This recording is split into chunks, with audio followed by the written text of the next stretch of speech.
Okay, I'm doing a story time about my stalker finally. I really hope he doesn't see this, but basically, this all started when I was 17. I am going to be 26 in a few months, okay? So, like 9 years. So, when I was 17, I was living in a different state, and this guy reached out to me on Instagram. He was a photographer, and he asked to do a photo shoot. I said yes. We were gonna meet in public at a park, everything was fine. We set up a day. I go, I meet with him, we do the photo shoot. He was a little awkward, but not a weirdo awkward, you know? Like just kind of like regular, like, you're like a little nerdy. So we do the photo shoot, all goes well. He tells me the photos are gonna take like a week or two to edit, no problem at all. In those 2 weeks, we are texting back and forth, everything is fine. He's like, I had a lot of fun, that was really great. And he tells me he wants to do another shoot. So I told him, yeah, let's do another one. And he's like, okay, like, let's do it soon. So we planned to go downtown to like a bigger city and do this photo shoot.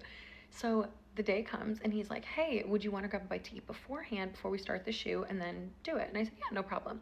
So we get down there and he suggests this Italian restaurant. So we both get there.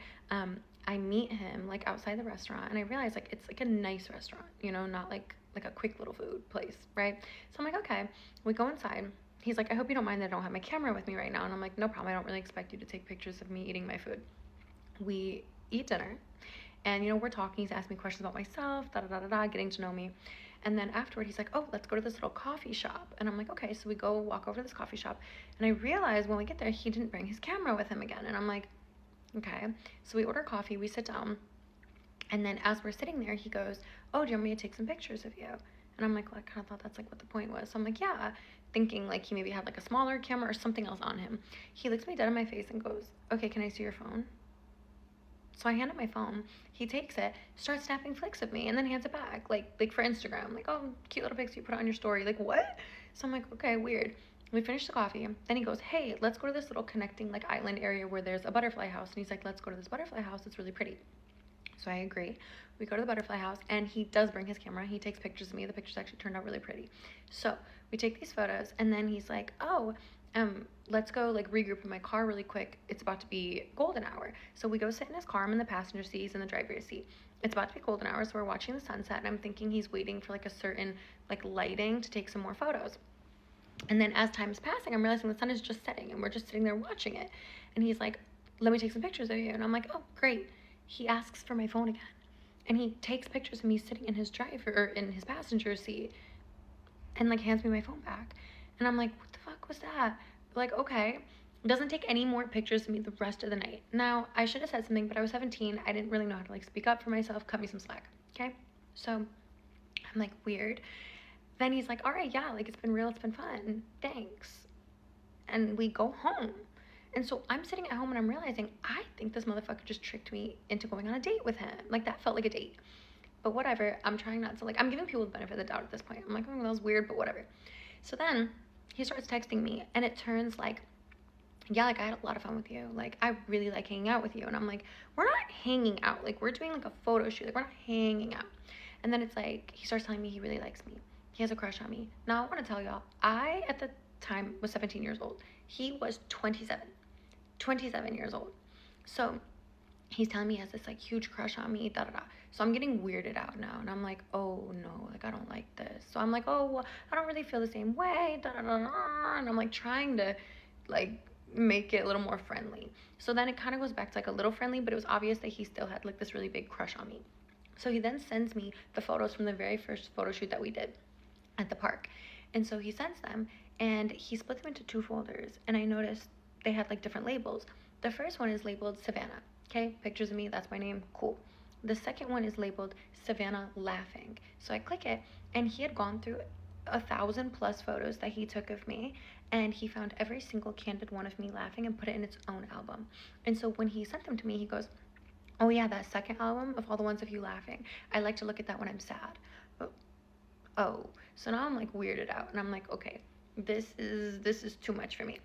So he keeps like in my phone, let's hang out. I go on Twitter one day, and this girl posts about him, and they're like talking about how he's a weirdo, he's this, he's that. So I like chimed in and was like, yeah, like he did this to me. He said he's in love with me. I'm like 17. This is weird. He texts me immediately, why would you say stuff like that about me on Twitter? Like, I thought we were cool. Like, you were the only girl I ever loved like that. And then you want to go betray me. And I'm like, oh, brother, relax. Like, relax. And so I'm like, hey, yeah, well, I just find this all to be really weird. And keep in mind, at the time, too, he was telling me he was in love with me and sending me, like, pictures while he was at work of him, like, doodling my initial in, like, on, like, scratch paper. And he, like, went to New York and told me that we needed to hang out because he got me a gift while he was in New York. Spoiler, it was a bracelet, which will come back later. But he was, like, telling me he got me a gift that he needed to give me. So this was, like, a lot of things in the making where I was like, oh, this is weird. And I had been kind of ignoring him. It was strange. So when I said this on Twitter, that kind of, like, blew up. He got really mad at me. And I told him, like, you need to leave me alone. Like, I'm talking to somebody, whatever. He starts telling me that I'm young. I don't know what I want. I need a real man, but I have FOMO right now, and I am going to take whatever boyfriend I can get. But, like, I don't really know what a real man is yet. But one day I'll realize it's him. Hello? Okay. So I'm like, okay, that's fine. You need to leave me alone. So he's pissed. So I block him on everything, okay? I know there's, like, things I'm missing in the story. There was a lot that took place in this time. But so I block him on everything. At the time, Visco was really big, and I forgot to block him on Visco. So he emails me, because that's where he had my email, because that's where he sent the files for the pictures. So he emails me, and he's like, you didn't block me on Visco. Oh, so I go block him on Visco. Now, I will say I did not know how to block an email at the time, and I could not figure it out for the life of me.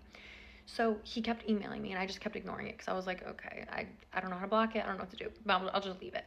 So he's emailing me, and I notice he keeps saying things like, oh, I like your new bio on Instagram. Basically implying, like, you blocked me, but I can still see, like, I have a burner, right? So I private my account. And he's still sending me things like, I like your new post, oh, da-da-da, stuff like that, implying that even though I privated my account, his burner or someone that he knows already follows me. So I'm going through all my followers, and I'm trying to figure out who he could be. I know everybody. So I'm like, which one is he? I cannot figure it out for the life of me. I cannot figure it out. So he does this for a while, and he's like emailing me, oh, I like this, oh, you posted this, oh, da da da da, I miss you, I love you, like, let's hang out again. I'm ignoring it. Finally, I blow up on him, and he's like, don't talk to me like that, da da da da da. So I'm like, all right, we're deading this. I stopped responding for 2 years, I think. He talked to himself in my email. Talked to himself for 2 years. It was like, it was very like bipolar, like back and forth. Like, he'd be like, I love you, I miss you, like, let's try this again, like, you know, why don't you like me? And then the next one would be like 2 weeks later, and it'd be like, you're a fucking loser, I'm so glad things ended the way they did. And then the next one a month later would be like, I'm so upset things ended the way they did, like, you know, please reach out to me, please call me, I miss you, I love you, whatever, you're a fucking loser, all this stuff, just back and forth for like 2 years. And then he messages me one day, or he emails me one day, and I am like a junior in college, and he's like, hey, if you ever get lonely and name drops my school, he's like, I can come out there and like keep you company. So I'm like, oh great, he knows like where I stay, wonderful. So then he goes quiet for like a year, and then my senior year of college, I get a Twitter DM from him on another account, and it's him saying, I think it's time we start over. After a year of silence, okay? It says, I think it's time we start over. I'm still holding on to your bracelet, by the way. The bracelet that he got me in New York that he wanted to give me that he never got to give me. Okay, so that was my senior year of college. That was 4 years ago. I never responded. It's been silence for 4 years. I'm only bringing this story up because a couple months ago, he literally emails me again. And it's an explicit photo, use your imagination, and the subject on it is, I miss you, or something like that. So then I go and I see that he followed me on Instagram, and I look at his Instagram, obviously before I blocked his email and his Instagram. I look, and everybody he's following is little girls, like literally little girls who are like 15, freshmen and sophomores in high school. That's everyone he's following, an absolute weirdo. So basically this guy has been on my shit for like 9 years now, and I know for a fact I am not the only girl he's doing this to, and he's an absolute weirdo. So please be smart and safe with these men, because they are terrifying. I don't know about you all, but I spanked my kid, and I don't give a damn. Let me tell y'all what happened this morning. This morning, she said, I want to wear my black New Balances. They happen to be in the car. I said, put your Crocs on, girl. Get in the car, and I'll put the tennis shoes on you when we get to school. Mind you, I got a fucked up ankle, and I got to wear a boot. But I didn't put my boot on to take her to school because I wasn't planning on getting out of the car, doing anything physically except driving her to school and coming back home. I'm wearing gray sweatpants with a coffee stain on it, large t-shirt that with no bra on. Thank God I decided to put on a jacket because Lord knows I needed it. And I had on some ugly, dirty slippers because that's what I'm basically living in, besides wearing my boot. We get to school. I get out of the driver's side. I go over there to the passenger side. I get her black New Balances. I put them on her. As soon as I put them on her, she's screaming, they're not comfortable. I don't like them. I don't want to wear them. She goes to a private Catholic school. She can't wear Crocs to school, honey. She's got to wear that skirt, polo, white socks showing, and tennis shoes. I said, put the damn shoes on. I'll go to Walmart and buy you a pair. And I'll bring them back to school. All you gotta do is deal with them for like 30 minutes, honey. Deal with them for 30 minutes, baby. Because I do know what it feels like to be uncomfortable, and I don't want her to be uncomfortable. No, that wasn't good enough. She stood up out of this car, and she starts jumping around like she's having a seizure. She starts screaming at me, and then my 6-year-old little girl swings on me. She swings on me. Handicapped or not, I'm coming after you, and I'm whooping that tail. I don't care if we're in a parking lot and the drop-off pickup line is right next to us. I don't give a damn. I don't care what I look like. I'm whooping that tail. And had I had my boot on, I would have took it off and threw it at her so I could get to her faster. Anyways, I catch up to her. Miss Handicap catches up to her, and I snatch her up and I whoop that tail in the parking lot. I did. And then I said, get in that damn school. Stop acting like a damn fool and have a good day. I love you. And then she shoves me. I go back to my car, and I was half tempted not to go get her new tennis shoes. I was thinking, nope, you can go to school and sit there in misery. But I didn't. I go and I get her tennis shoes, and I bring them back up there to that office. As soon as I walk in, the front desk girl and the principal was like, what happened this morning? And I said, honey, she swung on me and she thought I wasn't going to whoop her. She's crazy. She should know her mama. They said, we seen you out there trying to cover up. I said, I ain't got no damn bra on. I stood up and they said, oh my Lord. I said, I got a handicapped foot. I limped all through Walmart getting these shoes to bring them back here. And she tried to swing on me in the parking lot thinking I wasn't going to do nothing to her. She's crazy. Yes, I whoop my kid. I believe in spankings. I believe in discipline. And this weekend, she's going to be my caretaker. She's going to fold that laundry. She's going to vacuum. I bought frozen microwave dinners. She's not appreciative when I cook for her. She's not. And it gets on my damn nerves. And I'm handicapped, and I stand up, and I cook for that baby. And she's not appreciative of it. So you know what? You're going to get microwave dinners. She's going to see. She called me mean. I'm far from mean, y'all. I spoil that baby rotten. Everybody at the school's like, she's spoiled rotten. She is. She's my only kid. I can do that. But she's going to eat microwave dinners. She's going to do chores. She's going to be my caretaker. She's going to see how mean I can be. I'm taking away her makeup, her little skincare, her vanity. I'm taking it all away. I'm done. She's going to see how mean. Time of my roommate from hell. I've been waiting to tell this story for the longest time, and she's completely finally out of my life. I don't even care if she sees this video. This story needs to be told. So throwback to my freshman year of university, before you apply to uni, in my specific case, we had an option whether or not you wanted to have a roommate. So my dumbass, I'm like, I could not be further away from home. Like, I want a roommate. So I naively chose to have a roommate, which was the biggest mistake I ever made. I was like, I'm gonna get so lonely, like, you know, I want a roommate, like, it's gonna be so much fun, we're gonna do everything together. And I was like really blindly and like optimistically going into this. Time finally comes for me to move into university, and I move in exactly on the move-in date, and there's a lot of families moving in at the same time, and I get assigned to my room, and I see my room and I get the basement room. I'm not being picky at all, but anyone goes to UBC and they've seen Vanier basement shared, if I have a picture of the room, I can just insert it here, because the most unlivable room when I saw it, compared to my friends' rooms, which, by the way, these are dorms in UBC. These are the pictures of dorms that they show on the website. This entire time, keep in mind that I have to share this tiny little space with another person, which I was like, you know what, I opted for this. Like, I can't even be mad about it. It's fine. I just have to live with it. So another week goes by, and my roommate is not here. I've heard nothing from her. I get no information on her. Everyone's roommates are moving in, and there was maybe 10 girls in this entire residence with 100 girls that had roommates. So I asked my RA and I'm like, oh, do I have a roommate? Like, is she coming? And they're like, oh yeah, here's her information. Like, she's gonna come anytime this week. And I was like, okay, cool. So I look at her information and she has nothing down there. There's no information on her. It's just her name, her first name, her last name, and her email. And I was like, okay, this is kind of weird. Like, I put all my information. I put my, like, Snapchat, WhatsApp number, like, TikTok, Instagram. I put everything about myself. I wrote, like, a little description. I was like, okay, whatever, it's fine. So I'm like, how do I contact this girl? Whatever. As soon as I got her email, I emailed her. I'm like, hey, I'm so excited for you to come. Like, I can't wait to, like, set up this room. I'm sending her pictures of the room. She doesn't reply. 2 days later, she doesn't reply. She finally comes at the end of the week and doesn't even tell me she's here. No reply, nothing.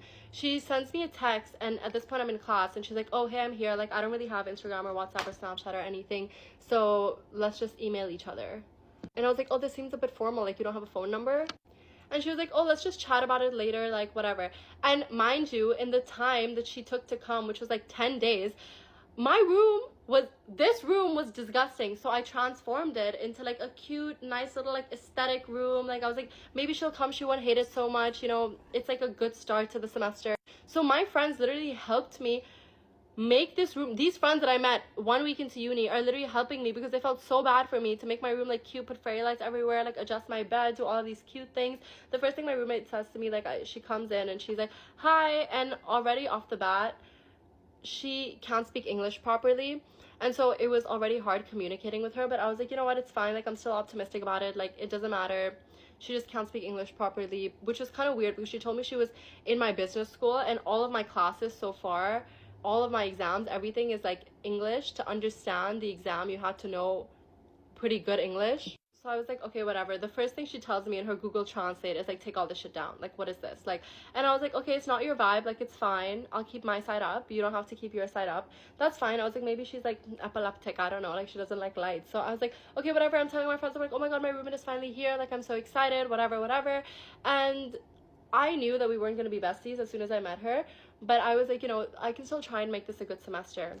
So a few days go by, and because my residence was located in the most like commercial area, I feel like it was the easiest for my friends to just come and hang out at my house. We had like a floor lounge, so if it was a group of like more than 5 people, we would just go and hang out in the floor lounge, because who is coming in the basement floor lounge? Literally no one. It was like, you know what, we can chill here, we can chill in the floor lounge, like, it's fine. I'm hanging out with these people. It's a group of maybe 2 girls, 2 guys, and I'm in the room one day, and my roommate comes back, which she wasn't really in the room in the start, like, she would never really be there. And whenever she would come, by the way, my friends would leave, everyone would leave. Obviously when she came, I was like, I don't want it to be weird, like, this is her own personal space, so we would just move to the floor lounge. And she sat me down that day and she was like, no boys in this room, no boys allowed. Like, literally, like, she was screaming at me, like, I did something. She told me before that there's not supposed to be guys in the room, because we lived in an all-girls residence, which will be important later on. She's like, no boys, absolutely no guys. And it's not like I had a guy in the room at like 3 o'clock in the morning. It was just like my guy friends that were in the room. And I was like, okay, maybe you're not comfortable with guys, like, that's completely fine, like, I totally understand, like, it's okay, I won't have guys in the room. Because I like, why is she so mad at me for that? So I started telling my guy friends, I'm scared that other girls are gonna have a problem with guys being in this residence, even if we're in the floor lounge, because I don't know, I just got paranoid, because I was like, why does she hate me? It's 2 weeks into university. So I was like, okay, whatever, this is like sorted, let's move on. A few days go by and we have our first little test for school, and my best friend lives the floor above me, and she came to wake me up because it's at 7 o'clock in the morning, by the way.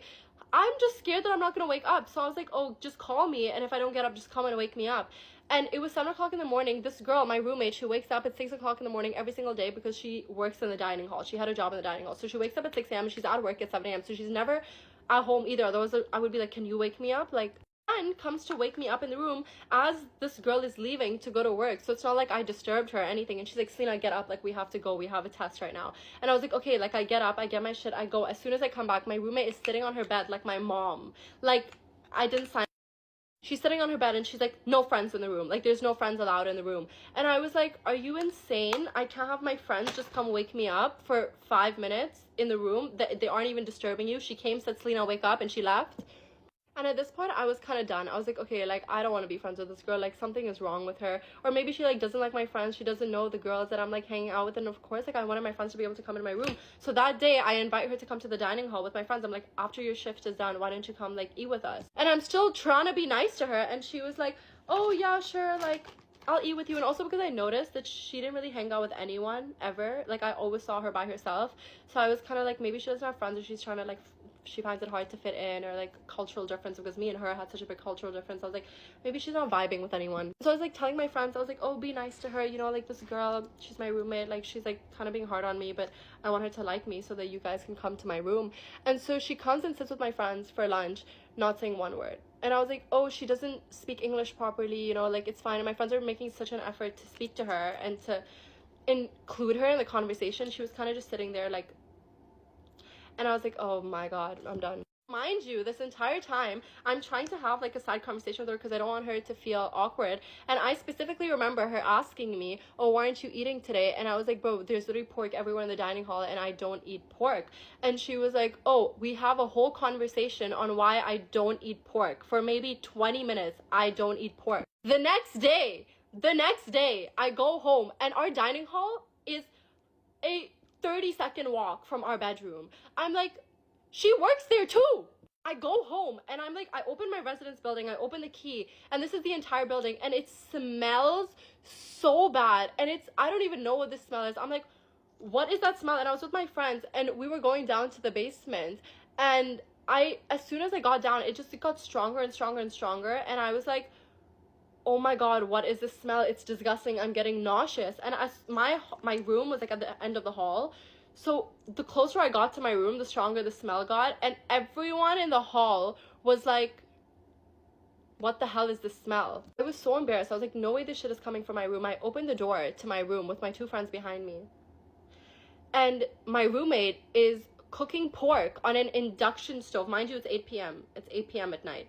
Our dining hall closes at 11 p.m. She's cooking pork on an induction stove over my bed. And I'm like, I don't even care if you eat pork. I don't care if you have pork in my face. Why are you cooking pork on my bed when the dining hall is open? And she's like, the only outlet was over here. And so she proceeds to move it from my bed to my desk because I had the right side of the room that was next to the door. And I don't know why. I don't know which architecture actually made this building, because that was the first of all. But second of all, like, get an extension to go to your side, or at least ask me. Like, my sheets smelled like oil, they smelled like pork. You couldn't, because the windows looked like this, you couldn't open the windows. We had prevention windows, so there was grills. You open it, maybe 2 days it took for that smell to air out. That's not even the end of the story.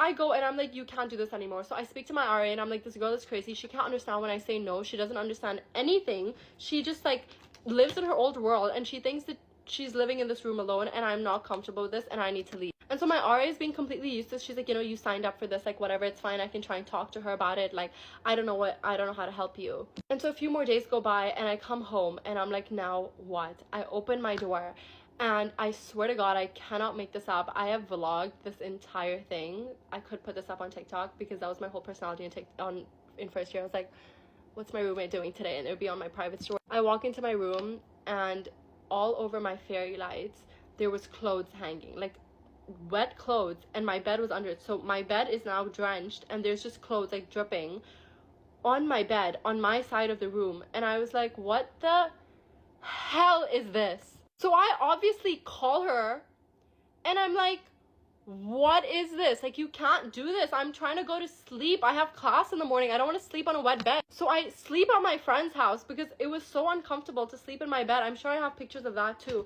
And she was just like, oh, I don't use the dryer. Like, I don't believe in the dryer. It shrinks all my clothes. And okay, your socks, your underwears, you can't put that in there. Why are your socks hanging over my bed? So I was really pissed off at her. Mid-argument, she's like, I'm gonna go take a shower and then I'll come back and I'll take my clothes down. I was like, no, take your clothes down now! Take it down now. Why? What's wrong with you? Like, and she has no sense of like urgency. And I was like, I can't deal with this today. I'm gonna go and I'm gonna stay at my friend's house. When I come back, everything better be dry and clean. And so at this point, I have no patience with her. I'm not trying to be nice anymore. I leave and I'm like, I'm done with you. All of this is done. I want to move out. I want to leave. You're crazy. And so while I'm saying that to her, I don't know what goes on in her head. She fully strips. No like underwear, nothing, strips, and walks straight into the hallway. And I'm like, I was like, what? Our room was at the end of the hallway, so you have to walk butt naked across the entire hall to get to the bathroom. And like I said before, it was an all-girls residence, and she was like, yeah, I feel comfortable. Like, she would sleep naked, by the way. She would walk around butt naked. It was like a topic of conversation in my residence, the girl who literally walks butt naked across the halls, which was not okay, because at the same time, a lot of girls had their boyfriends there. So no one would enter the basement. They'd be like, who is this crazy girl walking around with nothing on? Like, take a towel, take a robe. She wouldn't even take a towel. The only towel she would take was for her head, and she would only walk with a head towel and nothing else, drenched back to the room. So I would know she showered when there was like footsteps into the room. And there were like so many other little things. She would be screaming at 3 o'clock in the morning on call with her family in Chinese, and all I would hear was like Chinese and Selena and Selena. Like, just because you're not speaking in the language that I can understand doesn't mean I don't know that you're talking about me. So that sucked, and I would be like, I can't sleep in my room. She doesn't listen. I would be like, wake up and be like, can you go to the lounge? I need my privacy. When I would talk to my friends from back home or my family or anything, I would go to the lounge and I would speak to them, and I would be like sobbing because I need to get out of this room with this crazy person. So the entire semester goes by. I sleep in my room maybe once an entire week. My grades are slipping. Everything is slipping because this girl would not let me go back to my dorm. And sometimes she would just like feel the need to lock the door, which, by the way, the key, if you open the key and someone's locked it from the inside, you can't enter the building. I don't know how to explain it. If you lock it from the inside, the key can't unlock the door. So either I would get locked out of my room and have to wait until the next morning at 8 o'clock in the morning where I can go to the front desk and get another key or get someone from maintenance to come and open the door. I would get locked out of my room, or I couldn't sleep at night, or there were so many rules that I couldn't function and live on a daily basis. Her shit was everywhere. It was her room. It was her room, and I was just like a little floating person living in it. I don't know what the hell was going on. This video is so insanely long. I low-key want to make a part 2 because there's way too much I can say on this girl. So let me know if you want that. That was all for my crazy first year roommate. I don't care to know if she's doing well or not. I hope her current roommate is coping better than I did. Okay, bye. I didn't think I was going to be making another video like this, but here we are. I think just in light with everything that's happening with Meg Thee Stallion and Klay Thompson, I just thought it was fitting, okay? So we're just going to do quick, I don't know how quick it's going to be because it's a lot to digest, but story time on how a man literally played in my face multiple fucking times, okay? So let's just say, we'll give it a little backstory, okay? We were dating for a year, like a little over a year, but we met through a mutual friend of mine. I think he posted me on his story and he saw me and he like was in my likes. He was like liking a bunch of stuff. And then I think he had messaged my friend and was like, who is she? Like, what's her story? She can be the mother of my future children. And so he was like, she's talking to someone. I was talking to someone. I wasn't dating anyone, but I was talking to someone. And when I'm in that kind of talking stage, I am very loyal. I'm not entertaining any other man. So if I did see that like I'm not gonna do anything with it. And he never even like messaged me or reached out. So I'm like, I don't know if you want me to like make the first move. I don't know. Anyways, he just like kind of let it be, and I ended up ending things with that guy I was talking to. We weren't aligning. So I think I still had Hinge at the time, and I'm like, I'm so over dating. Like, I am over it. So I went on my Hinge and I was gonna go delete it, but I'm like, let me take one last little scroll. So I take one last little scroll and I see this guy. He like heart-eyed one of my photos, and I think I just responded. I was like, well. And then we kind of started talking every day since then. So this guy, he lives in LA.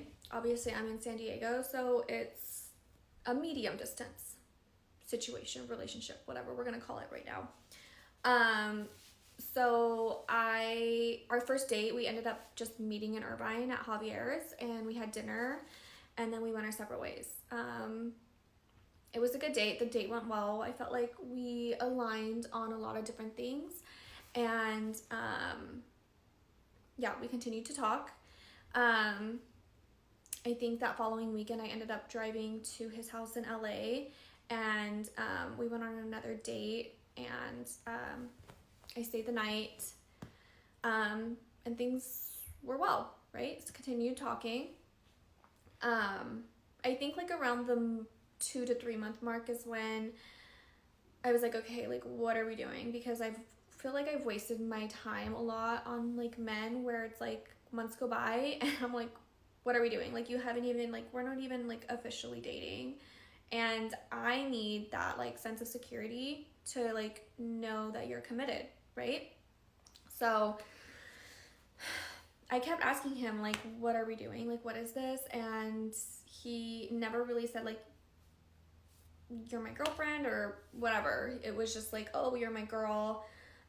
Like, why do you keep asking me? And I'm like, why else would I be asking you if I obviously am not clear on what's happening, right?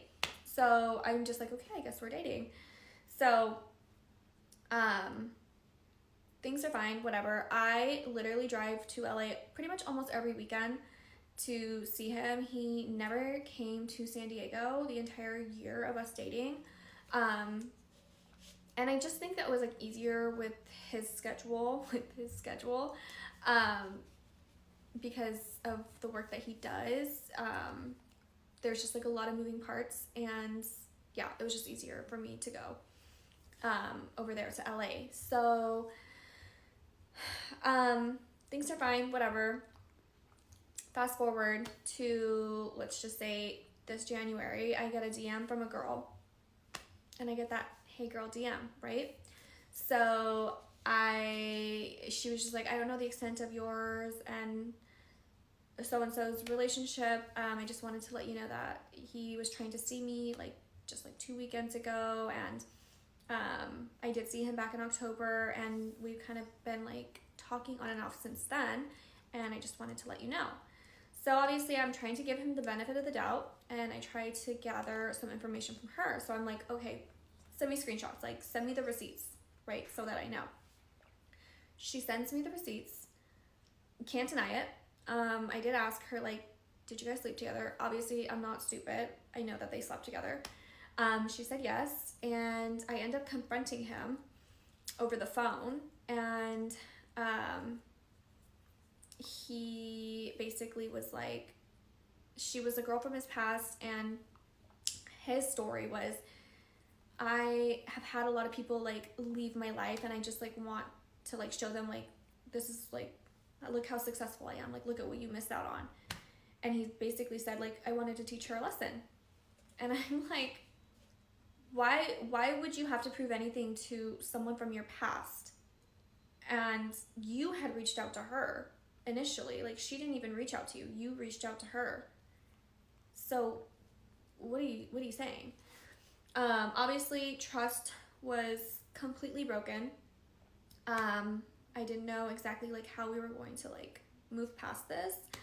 And, you know, he was like begging and pleading and saying like, I'm so sorry. Like, I promise you, like, it will never happen again. Like, I promise all of these things, empty fucking promises, right? And he was like, what is it gonna take? Like, do you want me to break your lease? Do you want me to move you here to LA? Like, I have a down payment on a ring. Like, don't worry, you're gonna get everything that you want. And I'm just like, okay. So I decided to move forward with things and try to move past it, okay? And I would say about a month goes by after this, and obviously things are still kind of like shaky for me to like trust anything, but we were kind of back onto some sort of like normalcy of our relationship. And I'm at his house one night. It's like a Saturday night. It was like around 4 p.m. and we're in his room, in his bed, you know, doing things, and you start hearing footsteps come down the stairs, and he jumps out of the bed butt-ass naked, and the door starts opening, and he gets it like right before, like, it was just cracked open. He was like, oh, hold on, don't come in. And then he goes out of the room and closes the door behind him, butt-ass naked, you guys, butt-ass naked. And then I hear a girl's voice. And she's like, what is happening? Like, what are you doing? And like, he's trying to like push her up the stairs, like to leave. He's like, you need to leave. And she's like, no, like, I need to know who's in there. What are you doing? What is happening right now? That's all I'm hearing. I'm getting dressed and I'm like, I'm obviously gonna go out, okay? And I'm just trying to like listen to the conversations that are being said, but it's literally not a lot being said. So I end up going out and there's a girl, lo and behold. I basically am like, who are you? And he's standing in between us, butt ass fucking naked. And he's, let's call her Jane. He said, Jane, Ashley, Ashley, Jane. And I'm like, who are you? Like, I'm his girlfriend. We've been dating for a year. And she goes, well, we've been dating for 4.5 years. The way I was, my mouth on the floor, jaw on the floor, shocked, didn't even know what to say. I looked at him and I'm like, what the fuck? And he's standing there, butt ass fucking naked, like hands on his hips. I'm not proud. This is my vice. This is who I am. And I'm just like, what? So then like she sits down and is like processing also and is like, I don't understand. Like, how did you guys meet? I'm with him almost every day. I see him almost every day. I talk to him every day. Like, I don't understand. And I told her, I'm like, I'm here almost every weekend. Mind you, she lives like 5-10 minutes away from him. So the fact that he got away with this for a whole year is actually like insane. Anyways, so she's just like, have you met his family? Like, have you met his friends? And I'm like, I met some people. I didn't meet anyone in his family. No one in his family knows about me. Obviously, they only know about you. She had a good relationship with his family. Like, she had their numbers. She would talk to them. He's met her family. Like, I've never met anyone in his family. Like, I've met people in passing, like friends or colleagues that he works with. So, and I think they knew about her. So the fact that they saw him with me, and then I'm like, who did they think I was? Because I was around for a long time. I saw them multiple times, so I don't know. Like, they knew what you were doing. And she ends up leaving, and after she leaves, I am just like processing, and I'm sitting in the room, and he comes in and he's like, ask me whatever questions you have, I'll be honest. So I think I'm just like, why? Like, 4.5 years is a long fucking time. Like, why did you do that? And, you know, his narrative of it all was basically like, it was on and off. We were on and off for 4.5 years. Things got really like rocky with our relationship, and she works in the industry he works in, and so he basically said he was with her for his career because she could ruin his career, and apparently she's threatened him with that before, which I don't really believe. And so yeah, that was his narrative. And I think I just was in too much shock to really ask questions, and I just wanted to go to sleep. So I ended up like taking an edible, going to bed. And the next morning I left, but I'm like, do you want to be with me? And he said, I do. And he's like, I will do whatever. I'll do whatever it takes. I'll do whatever you want. Like, I will do the work. I'm going to go to therapy. Like, please. So I drive home. I have a 2-hour drive home. So I have a lot to fucking think about and process. And he's just sending me messages like, I'm so sorry, like, I love you, like, I want to marry you, blah, blah, blah. So I decided to like I had like a little glimmer of hope, and I'm like, okay, I think he's like, maybe he really means it this time. So I decided to give him another chance. Obviously, it's like really hard to believe anything he says, and like I'm walking on eggshells right now at this point with everything. And he his birthday was coming up, and I just had this like weird like feeling. Like, my intuition usually is pretty right when I have a feeling. So his birthday was coming up, and I'm like, before I go and like spoil this man, let me just like, I don't know, I feel like I need to like reach out to this girl. So I end up finding her Instagram and I DM her, okay? So I end up DMing her and I just say, like, first and foremost, I just want to apologize. Like, I'm so sorry. I had no idea about you. I would never get involved with a man that's in a relationship. I would never do that. And I'm completely embarrassed by, like, everything that happened. And I just want to know, like, when the last time you communicated with him, and I'm just trying to gain clarity and understanding. She calls me. She calls me on Instagram, and we are on the phone for hours, you guys, hours. And I basically asked her, like, is he trying to reconcile things with you? That's all I wanted to know.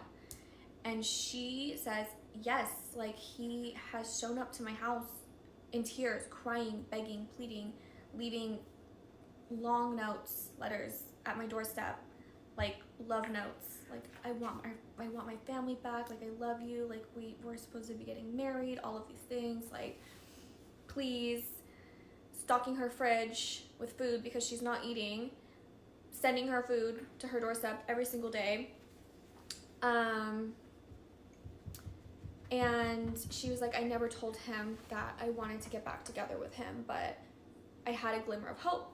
And so she kind of like was around still, all while he was still trying to reconcile things with me. And mind you, like, she was reading me things that he was saying to her, and I'm like, it's like copy and paste to one person to the next.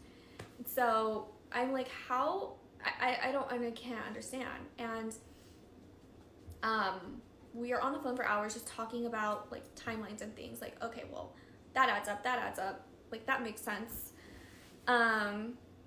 And I remember she told me, she was like, I kept getting infections last year, and I kept getting infections last year, like BV and yeast. If you're a girl, you know, like a woman's pH is easily thrown off if it's mixed with another woman's pH.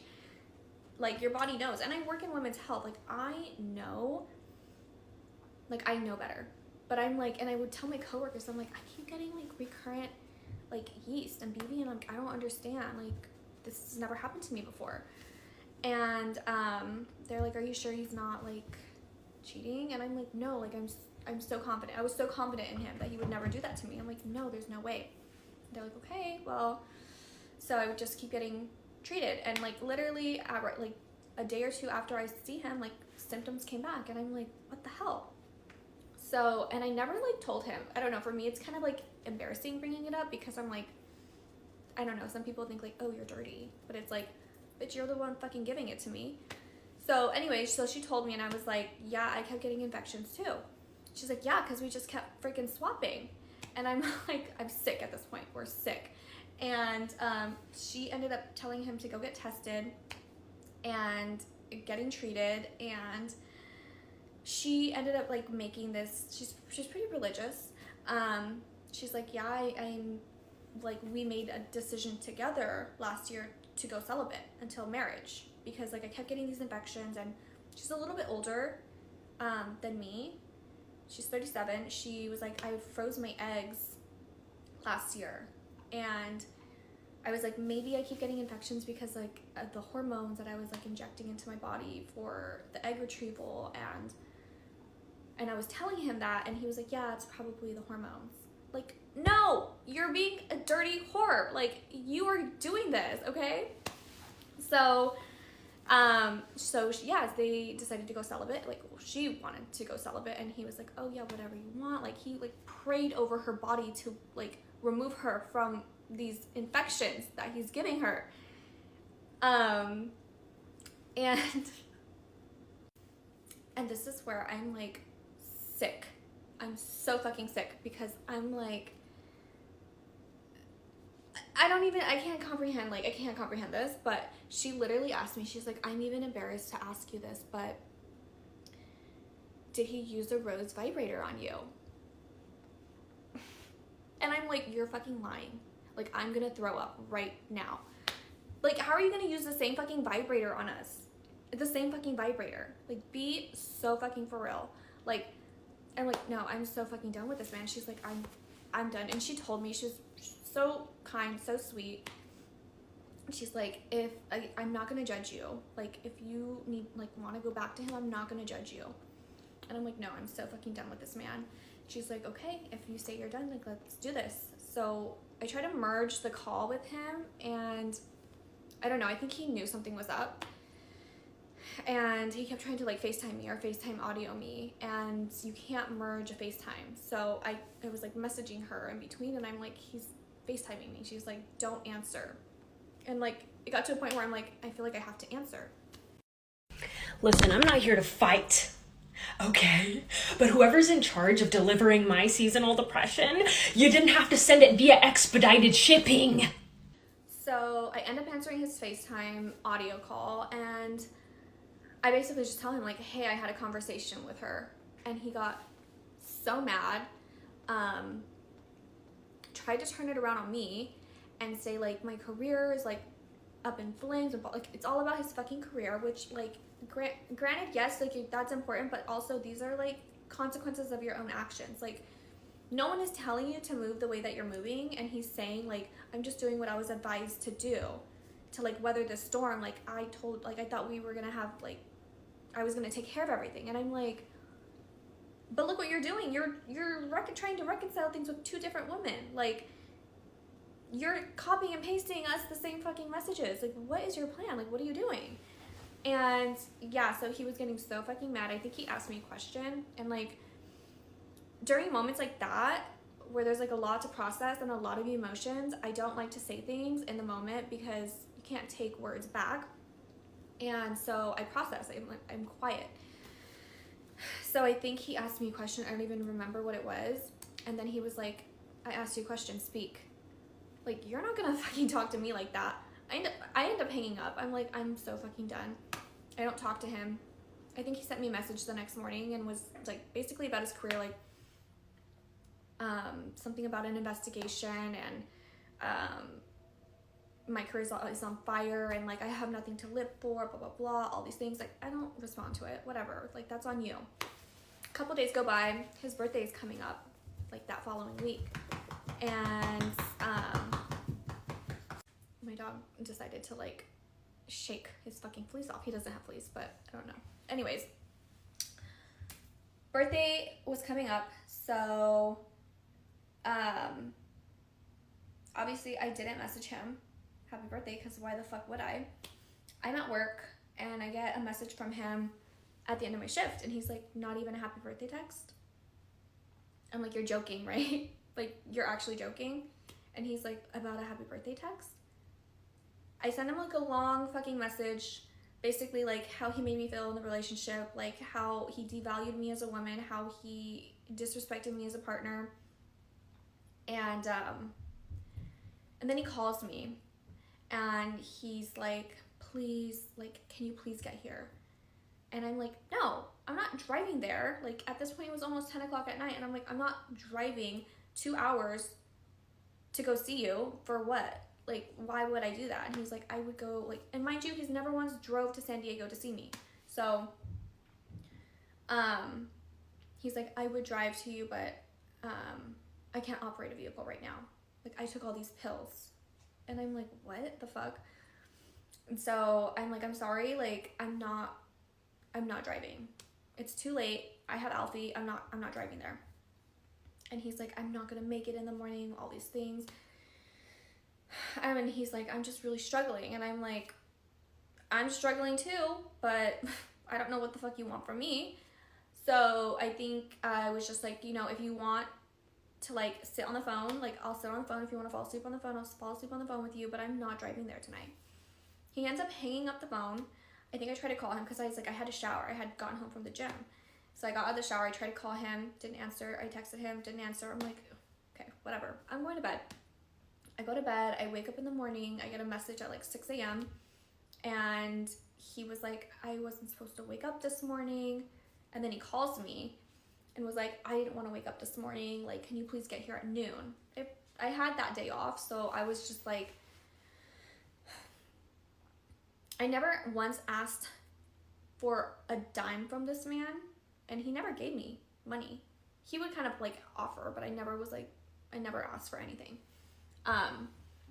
And so I think I Apple Cash requested $150 because I had plans with one of my friends to run errands that day. She has a kid, so she got a sitter. She already paid her sitter. So I sent an Apple Cash request. I was like, I had plans with my friend to run errands. This is for her sitter, and this is for her to watch Alfie, my dog. So he sends the money, and I'm like, I'll be there at noon. I get there, and there's just like pills all over the nightstand. He's not there. I think he was doing a workout or something. There's pills all over the nightstand, and I'm just like, what the fuck? I think he gets to the house like 30 minutes after I get there. He has like stuff spilled all over his shirt. I thought maybe he spilled a drink. No, it was throw up. He threw up all over himself, all over his car. And he goes in the shower, takes a shower. When he comes out, he starts like, he just like grabs me and is hugging me and like holding me and is like, I'm so sorry, like please, please, begging and pleading. And he's like, I'm gonna tell you something, please don't tell anyone. Like, just talking about, he's just talking fucking wild goddamn thoughts. And he was just saying, like, I wrote all of my account information and all my passwords. Like, I want you to drain the accounts, take the money, take the cash that's in my closet. Saying he's gonna send me a pin location soon. And it's very important that I don't go to the pin location, but to send like so-and-so that works for Manhattan Beach PD to that location. And you'll know when I'm around, like you'll see a little ladybug. And I bought a gun, like all of these things. And so now I'm like, well, fuck, like this is a lot. Like if you're actually like thinking these thoughts, this is like, you need to get help, and like don't put that on me, you know? So I just felt like I had to tread like very lightly in this situation. So I ended up like asking my supervisor, like, can I just take the rest of the week off? Like, I'm dealing with a lot of stuff right now. And it worked out because my doctor was in Europe. So she's like, yeah, we can make it work. So I took the rest of the week off. I think it was like Wednesday through Friday. I just took the rest of the week off. And I stayed with him. And things started kind of just like going back to like normal. And I'm like, wait, like, like we're not okay still. Like you are still completely like fucked for what you did. But I was like just going with emotions because like of everything that was happening, you know. I was just treading very lightly. And he ended up going to Portland for work, and like that Friday afternoon, so I left Friday morning, and he goes there. He's there for like a week and a half. During that time there, he was wanting me to go because I kept like bringing things up, and I like kept having like an uncomfortable feeling, and I would bring things up to his attention. I'm like, I'm not getting reassurance. I'm not like, I just don't feel good about things. And so he's like, well, like come to Portland, like I'll fly you out to Portland. And I'm like, I have my own life. Like I have a job, I have a dog. I can't just like up and go when I want to. Like I can't do that. And so I think I like was looking at my schedule, and I let him know like what days I can make work. I ended up flying out that following Friday, and I get there and like things are fine, whatever. And we fly back home the same day, like on Sunday, and again, like communication, whatever, it's back to some sort of normalcy.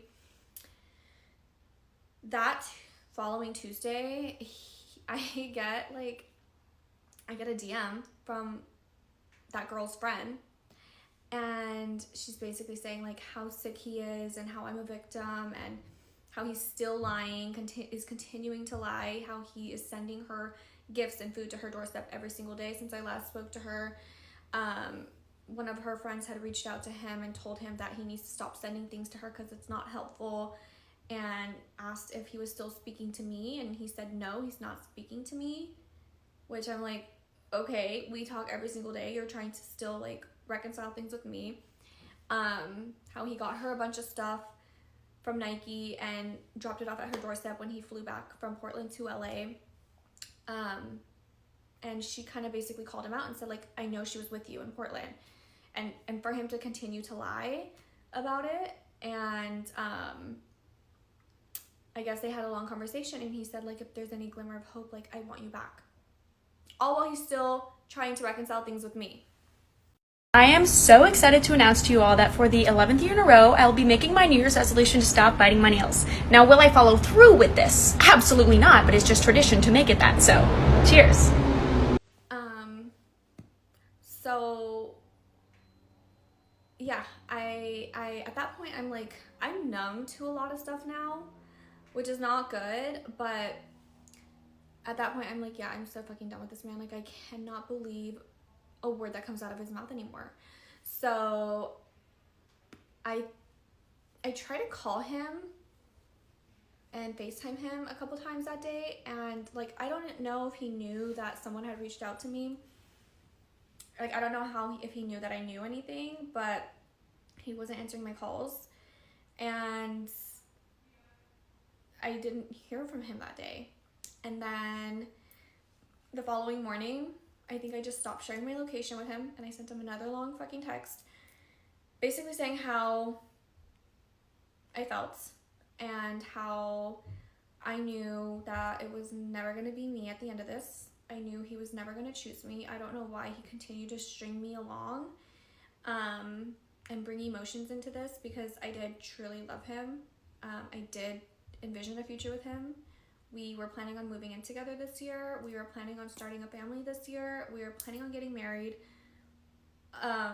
So for all of that to like disappear, not really overnight, because it's kind of like been happening, but like, it just sucks because you think you're building something with someone and they are not the person that they turn out to be and who you thought they were.